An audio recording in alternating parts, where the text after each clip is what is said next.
किसी पर द्रवित होते हैं, भगवान जब किसी पर कृपा करते हैं वो तो धन संपत्ति दौलत आदि नहीं देते। इसलिए इस बात को आप ध्यान रखना। एक बार पूज्यपाद गोस्वामी तुलसीदास जी महाराज से किसी ने पूछा कि महाराज यदि कलयुग के अभागे प्राणी के ऊपर भी कदाचित परमात्मा की अनुकंपा हो जाए तो सांसारिक भौतिक चकाचौंध में आकंठ डूबा हुआ ये प्राणी कैसे अनुभव कर सकता है कि मेरे ऊपर भगवान की कृपा है? उसके प्रूफ क्या है, क्या प्रमाण है?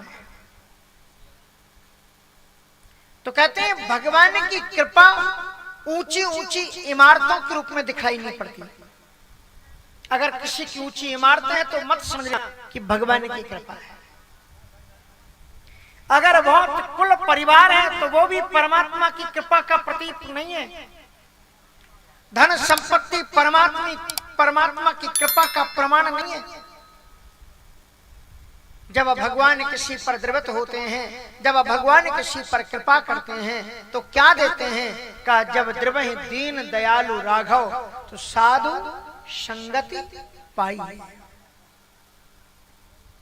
जब मेरे भगवान रीझते हैं, कृपा करते हैं तो कृपा की दृष्टि से वो आपको क्या देते हैं? बोले संत समागम दुर्लभ भाई, सत्संगत को देते हैं। क्योंकि संत विशुद्ध मिलहि पर ते ही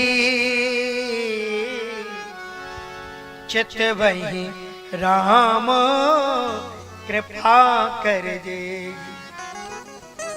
विशुद्ध संतों की प्राप्ति केवल उन्हीं लोगों को होती है जिन पर प्रभु श्री राम जी की अनुग्रहित अहेतु की अनुकंपा हो, कृपा।